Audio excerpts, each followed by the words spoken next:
샬롬 이스라엘과 함께하는 알린입니다. 다시 오신 것을 환영해요. 오늘 여러분을 초대하고 싶어요. 저와 함께 예루살렘의 거리를 걸어보지 않으시겠어요? 오늘은 정말 특별한 산책을 할 거예요. 우리는 비아 돌로로사를 걸을 거예요. 이 길은 예수님이 재판을 받으신 이곳에서 시작해서 빈 무덤에서 끝나요. 여러분이 저와 함께 예루살렘 거리를 걷는 느낌을 받으셨으면 해요. 준비되셨다면 이제 시작해 볼게요. 여기 입구 오른쪽을 보면 비아 돌로로사의 시작을 알리는 1번 표시를 볼 수 있어요. 이 길은 예수님께서 재판을 받으신 순간부터 무덤과 부활의 순간까지 걸으셨던 길이에요. 평소에는 이곳에 수천 명의 순례자들이 걷고 있는데 이렇게 텅 빈 모습을 보는 건 정말 색다른 경험이에요. 하지만 저희는 바로 이곳, 우리 앞에 있는 이 장소에서부터 방문을 시작할 거예요. 여기가 채찍질 교회인데 예수님께서 재판을 받으신 직후에 채찍질을 당하신 곳이에요. 여기에서 예수님은 채찍질을 당하시고 가시관을 쓰시며 자주 색 옷을 입으시게 돼요. 왜냐하면 로마 총독 본디오 빌라도가 예수님을 사형에 처할 때 단순히 죽이는 것뿐만 아니라 매우 고통스럽고 굴욕적인 방식으로 하기를 원했기 때문이에요. 그래서 그는 다른 십자가 처형에서는 하지 않던 많은 요소들을 포함시켰어요. 여기에는 예수님의 옷, 가시관, 채찍질, 그리고 예루살렘 거리를 자신의 십자가를 직접 지고 가야 하는 굴욕까지 포함되어 있어요. 그리고 이 모든 지역, 즉 비아 돌로로사의 시작 지점은 안토니아 요새가 있던 곳이에요. 이 요새는 헤롯 대왕이 지은 거대한 요새였죠. 로마의 마르쿠스 안토니우스를 기려 지은 곳이에요. 그리고 그 안이 바로 예수님의 재판, 선고, 그리고 채찍질이 이루어진 장소였어요.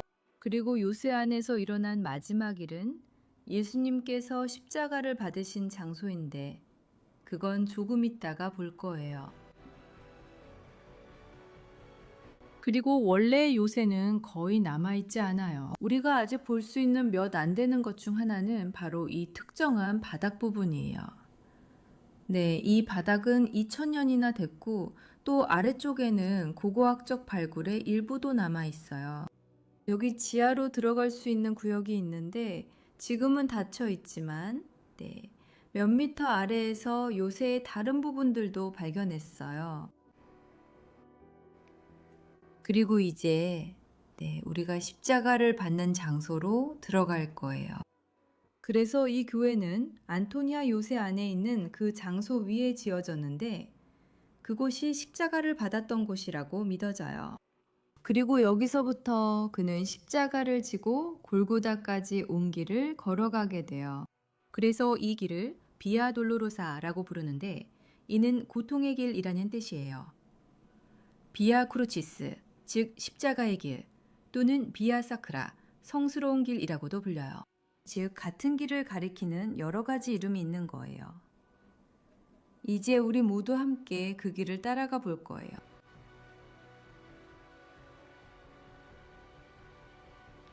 이 길은 대략 1km 정도의 길이지만 실제로 중요한 것은 거리가 아니라 오르막이라는 점이에요. 길의 대부분은 이곳과 갈보리 사이의 큰 오르막길이에요.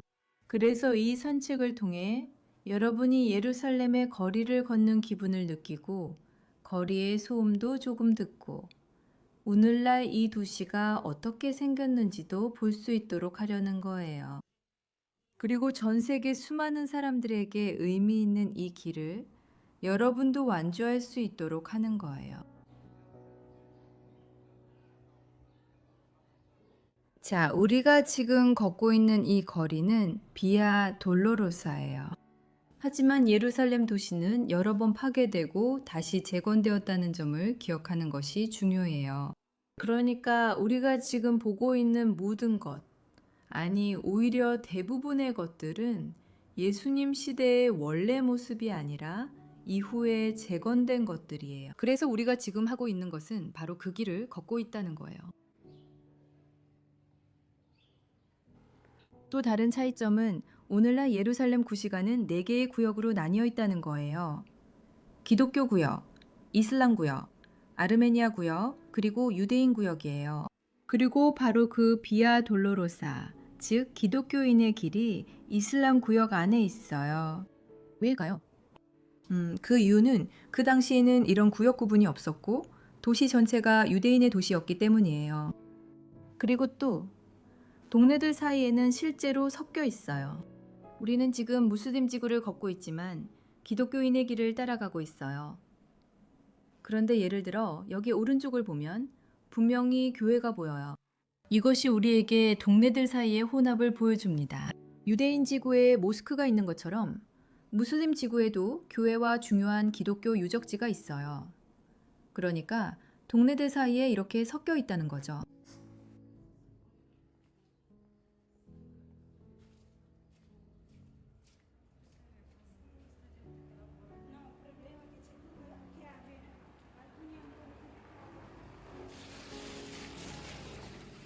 하지만 변하지 않은 한 가지는 도시의 색깔이에요. 그 시절부터 오늘날까지 예루살렘에서는 돌로 건물을 짓고 있어요. 그리고 이 지역의 돌은 이런 색을 가지고 있어서 때때로 햇빛을 받으면 약간 황금빛으로 보이기도 해요. 이 돌은 석회암으로 오늘날까지도 도시의 색을 만들어주고 있어요.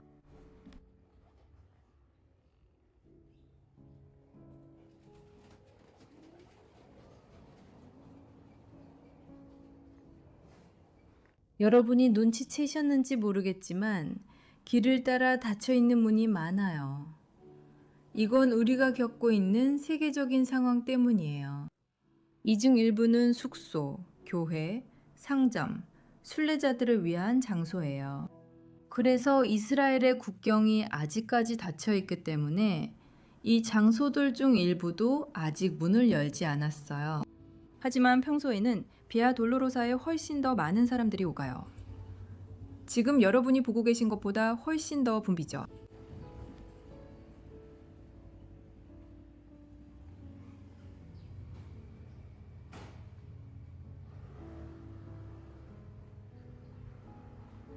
여러분께서도 저희가 어디에 있는지 보시라고 여기 모퉁이에 있는 거리 이름을 보여드릴게요. 이게 그 거리 표지판이에요. 맨 위에는 히브리어로, 중간에는 아랍어로, 아래에는 영어로 적혀 있는데 이 경우에는 포르투갈어와 같아요. 비아 돌로로사예요. 정말로 저희는 비아 돌로로사 길 위에 있어요.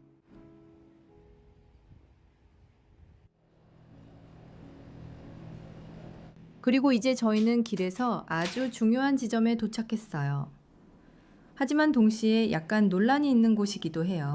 여기서 비아 돌로로사가 두 갈래로 나뉘어요. 대부분의 고고학자, 역사학자, 그리고 신학자들은 예수님의 재판이 우리가 여정을 시작했던 안토니아 요새에서 이루어졌다고 동의해요. 하지만 비아 돌로로사는 갈보리 언덕과 빈 무덤까지 이어지는데 이 부분에 대해서는 모두가 동의하지 않아요. 예루살렘에는 이 사건이 실제로 일어났을 가능성이 있는 두 곳이 있어요. 오늘 우리는 이 방향으로 따라가 볼 거예요. 여기서부터 동산무덤으로 알려진 곳까지 걸어갈 거예요. 하지만 이 길을 따라가다가 오른쪽으로 돌고 계속 걸어가면 예루살렘의 또 다른 전통적인 장소인 성묘교회에도 도착할 수 있어요. 여러분께 두 가지 선택지를 남겨둘게요. 여러분은 저희와 함께 동산무덤까지 걸어가실 수 있어요. 하지만 다른 길과 성묘교회를 보고 싶으신 분들을 위해서도 위에 링크를 남겨둘게요. 원하시는 분들은 채널에 관련 영상도 있으니 참고하시면 돼요. 이제 저희는 계속 걸어가 볼게요.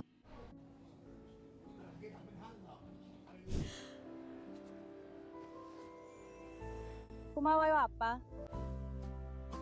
저는 예루살렘에 살아요. 매일 이 거리를 걸어요. 다윗 왕이 걸었던 똑같은 돌과 땅 위를 걷는 거죠. 저는 성전산의 흙을 들고 있어요. 이 흙은 90년대 고고학자들이 체질 프로젝트에서 신중하게 구해낸 거예요. 템플 마운트 소일은 그 진위와 출처를 확인하고 인증할 수 있는 유일한 기관이에요. 정말 행복해요. 너무 아름답고 특별하거든요. 그 이상으로 이 흙은 정말 깊은 의미를 가지고 있어요. 저는 예루살렘에서 가장 신성한 장소에서 온 아주 희귀한 역사의 한 조각을 가지고 있는 거예요. 이 흙에는 모든 것이 담겨 있어요. 우리의 신앙이자 가족의 유산이고 대대로 간직할 무언가예요.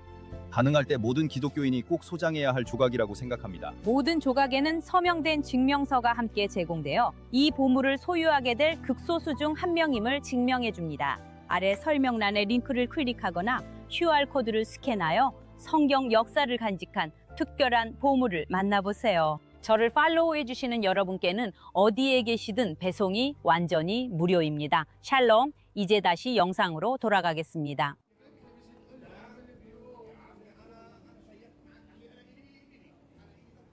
제가 순례자들과 함께 비아 돌로로사를 걸을 때마다 많은 분들이 이곳에 상점이 이렇게 많은 것에 놀라곤 해요.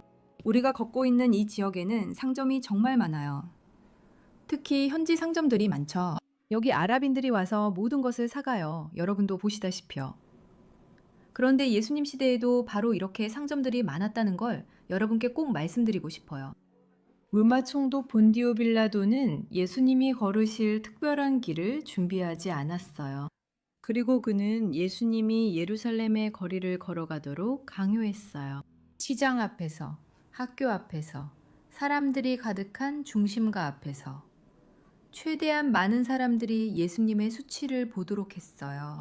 그래서 여기 와서 이렇게 사람들이 많이 오가고 거리가 이렇게 붐비는 걸 보면 이게 때로는 우리가 할리우드 영화에서 보는 것보다 2000년 전의 실제 모습과 더 비슷하다는 생각이 들어요. 그리고 미국 영화에서처럼 레드카펫이 깔린 게 아니라 실제로는 예루살렘의 사람들이 예수님의 고통과 굴욕을 직접 보게 하려는 의도가 있었어요.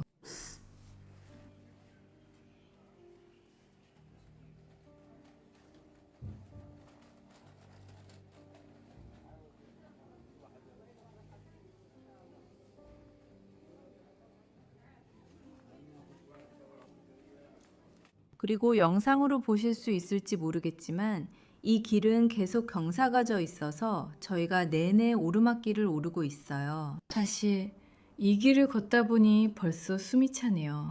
이것만 봐도 이 길이 정말로 걷기 힘든 길이라는 걸 알 수 있어요.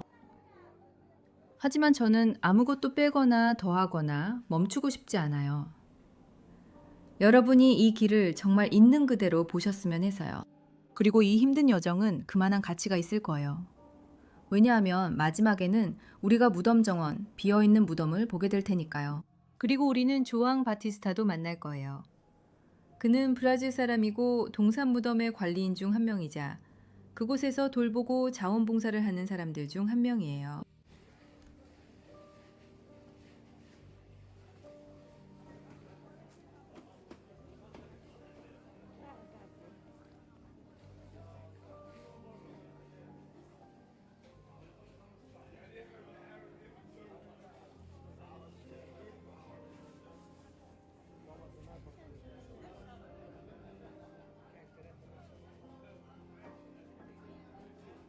그리고 저 멀리 우리는 아치를 볼 수 있어요.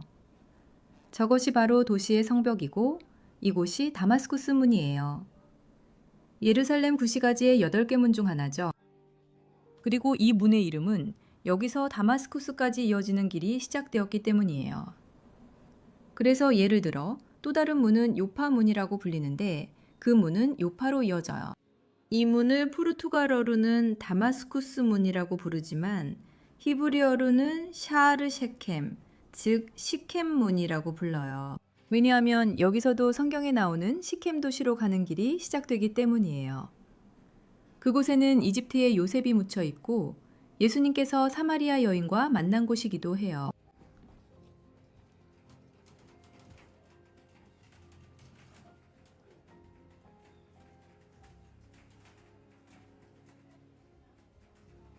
그리고 이제 우리가 이 문을 지나가고 있어요. 여러분이 보시다시피 이 문은 너무 커서 마치 복도처럼 보여요. 하지만 우리는 성벽 밖으로 나가야 해요. 왜냐하면 우리가 기억하듯이 예수님의 십자가 처형과 그 당시 다른 십자가 처형들도 모두 성벽 밖에서 이루어졌기 때문이에요.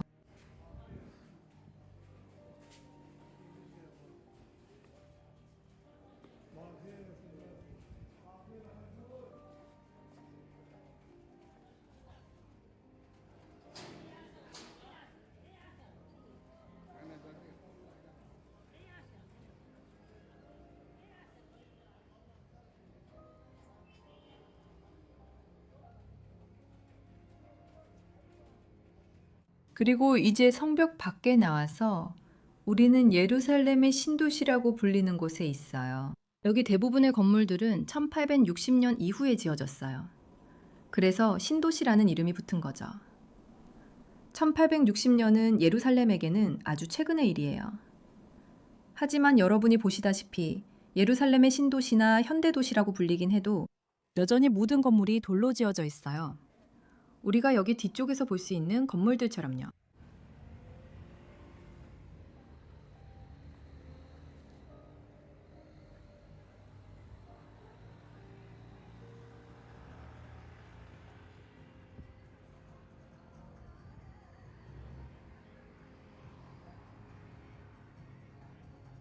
그리고 이제 우리가 방금 지나온 이 계단으로 오르막길은 끝났어요.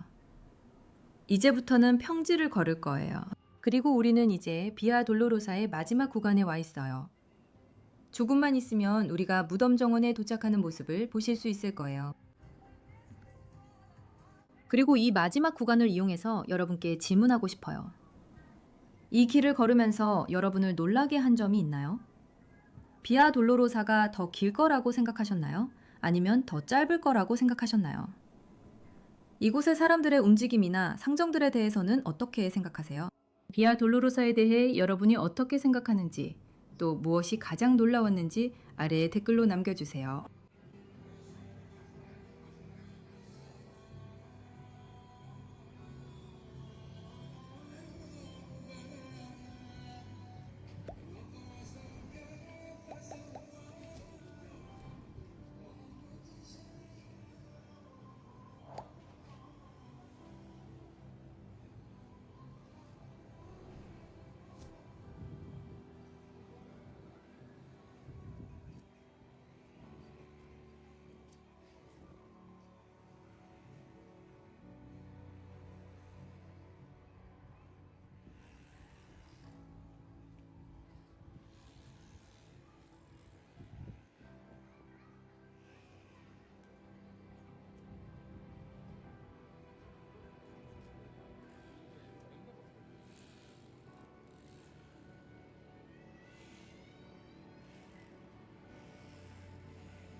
이제 우리 앞쪽 위에 더 가든 툼, 즉 무덤의 정원이라고 적힌 표지판이 보이기 시작했어요.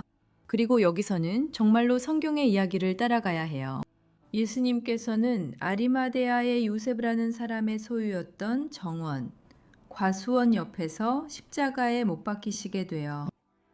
그리고 그 정원 안에는 바위에 새로 파놓은 무덤이 있었어요. 그리고 그는 예수님이 그 무덤에 묻히실 수 있도록 그 무덤을 내어드릴 거예요.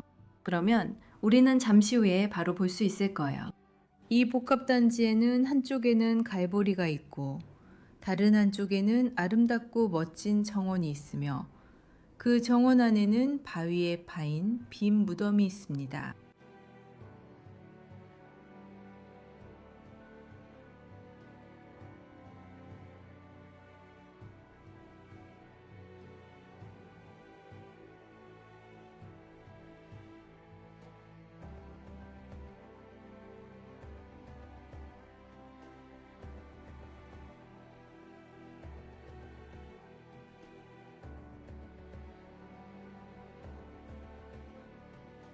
여기에서 여러분은 풍경이 이미 어떻게 변했는지 볼 수 있어요. 갑자기 우리는 이렇게 푸르고 아름다운 곳에 도착하게 돼요. 여기가 아리마대아 사람 요셉의 정원이에요. 성경에서 정원이라고 할 때는 우리가 상상하는 꽃이 피고 장식된 그런 정원이 아니에요. 오히려 과수원이나 농업지역이었고 오늘날까지도 이 정원을 관리하는 사람들이 많은 나무들을 보존하고 있어요. 과일나무들이에요. 그래서 여러분이 여기서 보고 있는 식물들 대부분이 과일나무예요. 여러분이 볼 수 있듯이 우리 앞에 있는 통로는 닫혀 있어요. 왜일까요? 여기 오는 순례자들의 접근성을 높이기 위해 공사를 하고 있기 때문이에요. 그리고 저 공사 바로 뒤에 여러분이 저 멀리서 보고 있는 저 돌이 바로 갈보리예요. 지금은 우리가 그곳에 갈 수 없어요. 하지만 여러분이 어떻게 생겼는지 볼 수 있도록 사진을 남겨드릴게요. 그리고 위쪽에는 저희가 이 정원에서 찍은 영상의 링크도 올려둘게요. 이 공사가 시작되기 전 여러분이 갈보리를 가까이에서 볼 수 있도록 실제로 어떻게 생겼는지 보여드릴 수 있는 영상이에요. 하지만 지금은 계속해서 정원을, 아니 좀 더 정확히 말하면 아리마대 요셉의 과수원을 걸어가 볼게요. 빈 무덤을 향해서요.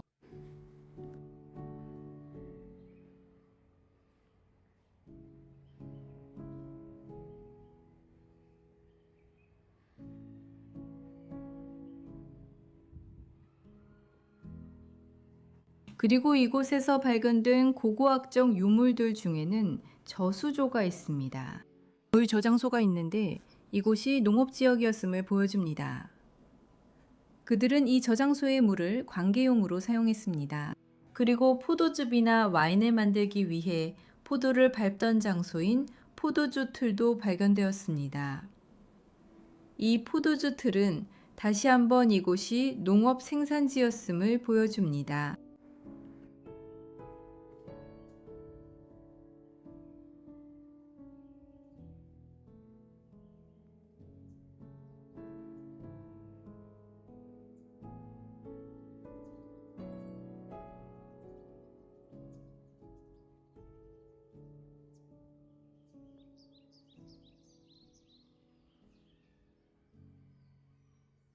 그리고 여기에서 우리는 이미 바위에 파인 무덤의 입구를 볼 수 있습니다. 그리고 이제 우리를 맞이해 줄 사람은 조앙 바티스타입니다. 그는 브라질 사람이고 이 정원에서 자원봉사를 하고 있습니다. 그리고 이곳에 대해 좀 더 이야기해 줄 것입니다.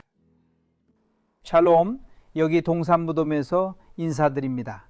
자, 여러분, 이곳 동산무덤에서 이미 저를 아시는 분들도 많고 아직 동산무덤에 와볼 기회가 없으셨던 분들도 계실 겁니다. 이곳은 정말 특별한 장소입니다.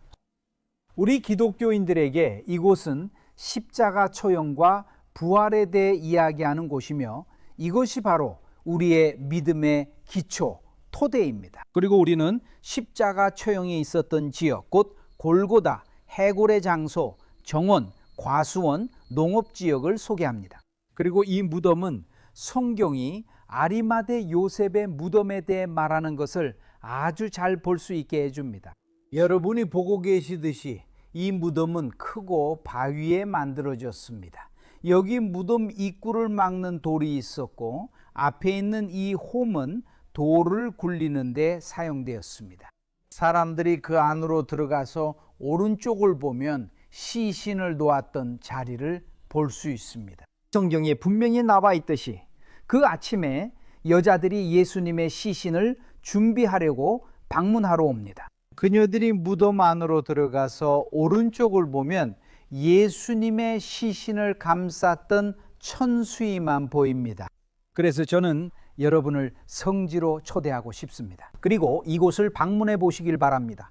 저희에게는 이곳이 이렇게 멈춰 있고 지난 1년 반 동안 관광객이 없는 모습을 보는 것이 매우 슬픕니다. 그러니 여러분께 초대의 말씀을 드립니다. 성지를 방문해서 성경에 대해 더 알아보고 예수님께서 걸으셨던 곳을 직접 걸어보시고 이 동산 무덤에서 만찬과 모임을 가져보시길 바랍니다. 그럼 예루살렘에서 샬롬을 전합니다. 무덤 정원에 오신 것을 환영합니다. 그리고 이 정원에 있는 무덤도 꼭 방문해 보시길 바랍니다.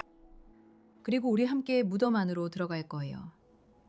하지만 그 안에서는 제가 말을 하지 않을 테니 여러분이 그곳을 온전히 느껴보시길 바랍니다.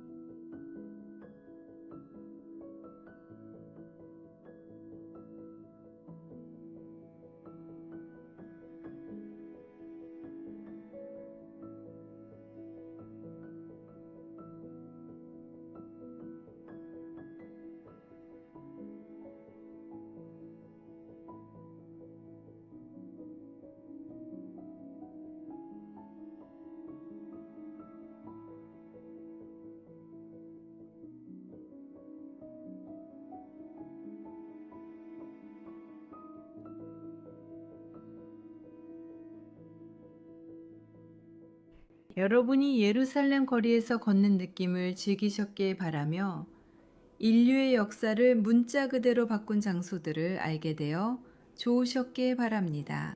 여기 채널 구독하는 것 잊지 마시고 저희 두 번째 채널인 미니 이스라엘 위드 아린도 꼭 구독해 주세요.